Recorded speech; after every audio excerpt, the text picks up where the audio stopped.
"Go away," said my mother-in-law, Catherine, in a very unfriendly way. When my husband got a job overseas, Catherine decided I couldn't stay in the house anymore, so my daughter and I had to leave. We didn't have anywhere else to go, so I went to the park, holding my 2-year-old daughter, feeling confused and lost about what to do next. Suddenly, police officers surrounded me. "Please come to the station," one of the officers said. It was raining heavily and I was cold and shaking. I followed the officer to the police station. When I got there, someone unexpected was waiting for me. "My name's Emma, and I'm going to be 35 this year. I met my husband Bob at work, and after a year of dating, we got married. When we got married, I stopped working, and 2 years ago, our daughter Lily was born. Right now, I live with Bob, Lily, and my mother-in-law, Catherine. We used to rent a place, but after Catherine's husband passed away and she started having trouble with her knees, we decided to all live together and bought a new apartment. We thought about buying a house, but because Catherine's knees aren't so good, we figured it'd be better to live somewhere near public transportation. Buying an apartment was cheaper than a house back then, and it has an elevator, which makes things easier for us. Catherine also liked the idea of the apartment, so we put some money down and got a loan that will pay off over 35 years. Bob's job often involves traveling or moving to different places, but after we bought the house, we were told he wouldn't have to relocate anytime soon. However, he still travels a lot for work, about once a week to other states. Having a 2-year-old daughter, I feel really stressed when Bob goes away on these trips. At first, Catherine, my mother-in-law, was helpful, but now she doesn't pitch in with taking care of Lily at all. Instead, she makes more work for me. For example, she leaves dirty dishes lying around after eating, and she doesn't even bother to rinse cooking utensils, which makes them really hard to clean later. Even when I ask her to at least rinse them, she just says sorry and promises to do better next time, but she doesn't follow through. I noticed something strange recently. She rinses the dishes when Bob is around, but not when it's just me. At first, I thought it was okay since she sometimes rinsed them, but now I think she's doing it on purpose to make things difficult for me. It's not just about the dishes either. Sometimes she'll ask if I need anything from the store, and when I say no, she'll later say she actually did need something after I've already come back. This happens a lot. Considering Catherine's knee problems, I try my best to help her with moving around, but my willingness to assist has been decreasing over time. Catherine's behavior started not long after we all started living together, and it's been happening for years now. When I talked to a friend about it, she said, "That sounds like she's bullying you. Why don't you talk to Bob? I think he might help." But I worried that if I talked to Bob about it, Catherine, who doesn't have any other family, might end up in a care facility. So I thought it might be best for me to just put up with it. However, one day, something happened that made me reconsider. That day, I was planning to drop Lily off at my parents' house. They always enjoyed having Lily over and suggested I stay the night too. I wanted to, but I felt uneasy about leaving Catherine alone at home. So after a short chat with my parents, I decided to head back to the apartment where Catherine was waiting. When I got there, I realized I had left my keys at home, which left me feeling worried. But then I remembered that Catherine was home, so I decided to ring the intercom to get inside. I pressed the button and waited for her to answer, but there was no response. I wondered if she had gone out, so I waited outside for a while. But even after waiting for about 2 hours, Catherine didn't come back. It was getting dark, and I was getting worried. Just as it was getting dark, another resident returned, and I followed them inside when they unlocked the main entrance. I was sure Catherine was at home because she rarely went out at night. So I pressed the intercom button outside our apartment, but still there was no answer. I waited by the door for a while, and then I heard a faint sound from inside, which meant Catherine was there. I tried the intercom a few more times, but Catherine didn't come out. Feeling defeated, I decided to stay at a nearby motel for the night. I planned to go back home when Bob returned from his business trip. When I told Bob what happened with Catherine locking me out, he was understandably upset. But Catherine just brushed it off, saying she might not have heard me because of her age. I could tell she was smirking though. I was relieved to be back inside and grabbed my keys to pick up Lily from my parents' house. After talking to my parents about what happened, they offered me comfort and told me I could always come back to stay with them if things got too tough. Their words brought tears to my eyes, but I quickly wiped them away before heading home with Lily. For a while, things were okay with Catherine, But then, unexpectedly, Bob's transfer to another country became permanent. He asked me what I thought about it, but I couldn't give him an immediate answer. Considering the potential stress it could cause Lily, I decided it would be best for her and me to stay in the US. Soon after we decided I and Lily would stay in the US while Bob went to Europe, he had to leave. He was worried about us, but he was so busy with work that he didn't have much time to think about it. So it was just me, Lily, and Catherine at home. But as expected, things went downhill with Catherine once Bob left. On a stormy day, when it was unsafe to go outside, Catherine dropped a bombshell on me. She suggested that Lily and I should move out now that Bob was gone. "Excuse me, what do you mean?" I asked, shocked. "Just what I said. I think it would be better if you and Lily found somewhere else to live. I'll take care of things here. I just don't feel comfortable with strangers in the house. It would be best if you left right away," Catherine said. I couldn't believe what I was hearing. I've always tried to make living together with Catherine as good as possible. I've treated her like family even though we're not related. But to Catherine, it seemed like Lily and I didn't matter much at all. I was thinking about going back to my parents' house when Catherine suddenly said, "Why don't you just leave already?" Before I knew it, Lily and I were kicked out of our own home, just as we were, without even a chance to gather our things. No matter how hard I knocked on the door, Catherine wouldn't let us back in. I felt lost and confused. I carried Lily through the pouring rain to a nearby park. There was a shelter there that I hoped would keep us dry from the rain. Ideally, I would have gone to a motel or gone back to my parents' place. But I had left my wallet and phone inside the house. I felt helpless as I sat in the park, trying to figure out what to do next. I'm not sure how much time passed as the rain poured down. I was exhausted and cold, and I started to doze off. It was dark already, and even though it was summer, the cold was harsh, and I worried that Lily and I might get sick. As bad as things were, it seemed like the only option was to walk to my parents' house, even though it would take about 3 hours. As I was thinking about what to do next, I noticed 2 lights coming closer through the rain. They turned out to be police officers. I thought they might be able to help us, but before I could approach them, one of the officers called out to me, "Are you Emma?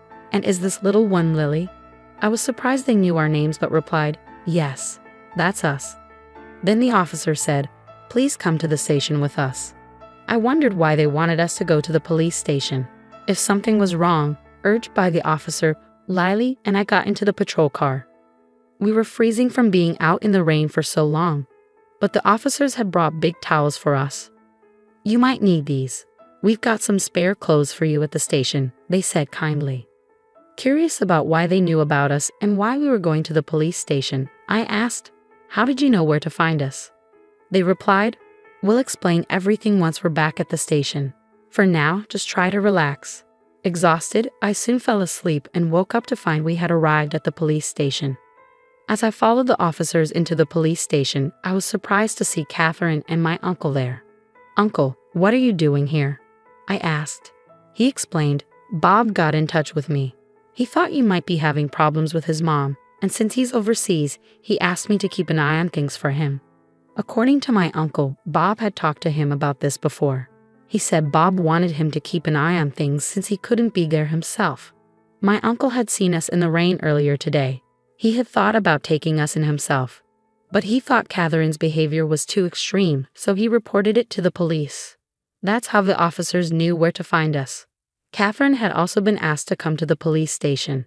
She sat on a sofa, glaring at me, seeming confused about why she was there. "Why do I have to be here? My knee hurts, you know. If Bob were here, none of this would be happening," Catherine argued. But the whole situation had come about because Bob had asked my uncle for help. In the discussions with the police, it seemed like there could be legal implications to the events. So I was advised to think about hiring a lawyer. "An attorney? That seems like a big step." "I just locked the door, nothing more," Catherine protested.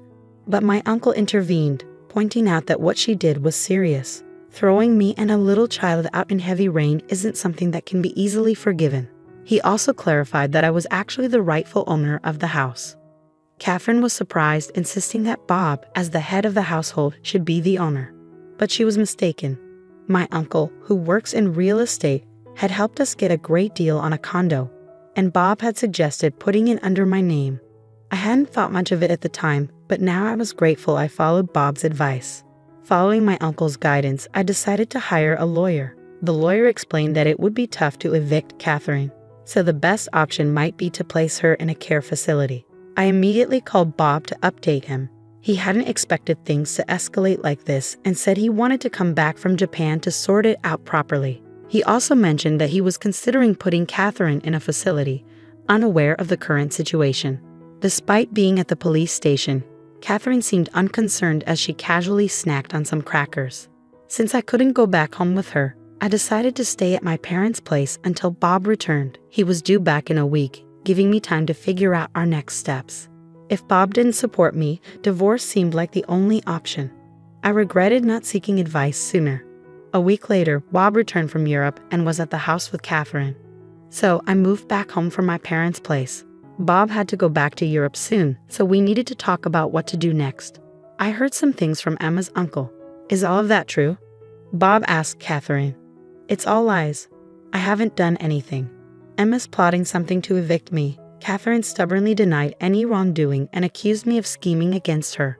Bob, who I thought would support me, seemed to be considering Catherine's side. I see. So do you have any evidence to prove Emma's plotting something?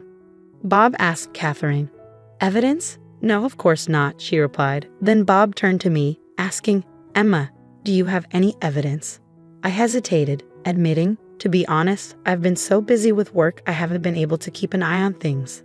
I'm not sure who to believe. I handed Bob a voice recorder I had with me.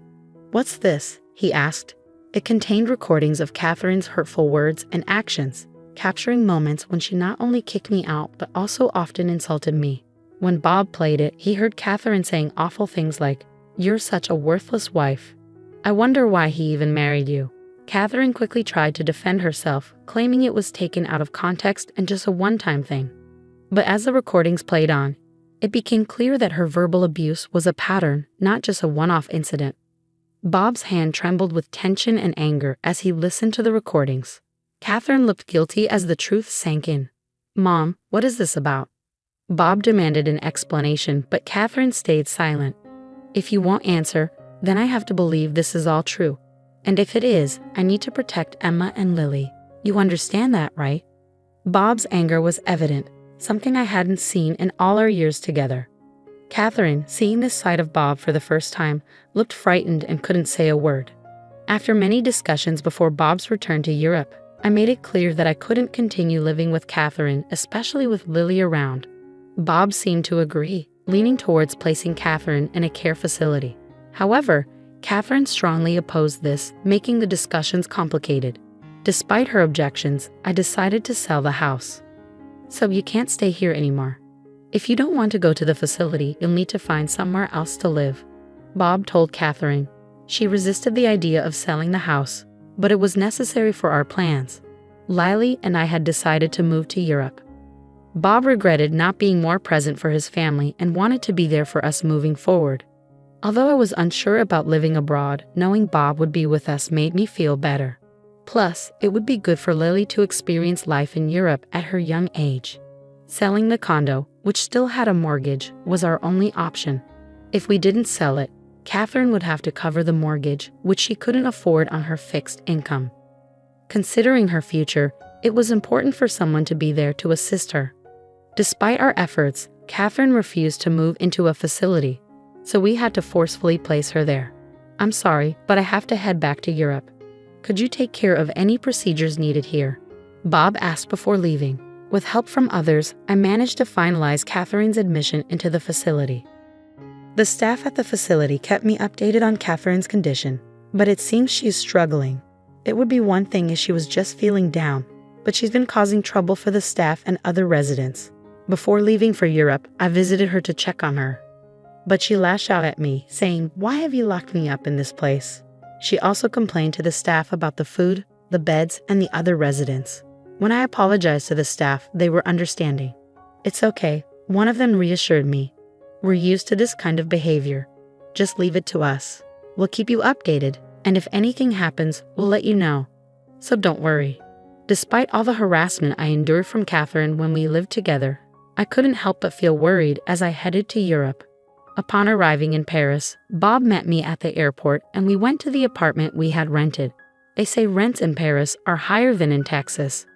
But since Bob's company gives him a housing allowance, we were lucky to find a spacious and affordable place. The neighbors in our building are very friendly and have been kind to me, even though I don't speak French fluently. Just yesterday, a neighbor shared some wine and cheese with me. In return, I gave them some mac and cheese. I'm gradually learning French along with my daughter, Lily. I know there's a limit to self-study, so I've also enrolled in a language school. There are many Americans there, many of whom, like me, are new to France. I've made some friends and am really enjoying my life in Paris. Back in the States, I always had to worry about Catherine, which often prevented me from fully enjoying outings with friends. But here, I can indulge in leisurely lunches just the way I like. The only concern right now is Lily. She's still too young for kindergarten, as kids here usually start the year they turn 5. I hope she picks up enough French by then. Fortunately, Lily seems to be catching on pretty quickly. I'm thinking of getting a job once Lily starts preschool. Bob says he's okay with me staying at home, but living in Paris has made me want to explore more opportunities.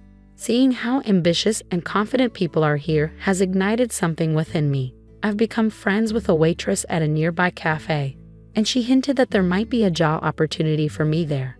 The cafe is popular not only among the American community, but also with many locals who are learning English.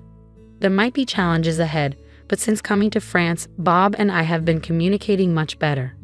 I feel more confident in expressing my feelings, and I believe that no matter what happens, we'll face it as a family. Right now, I feel happier than I've ever been in my life.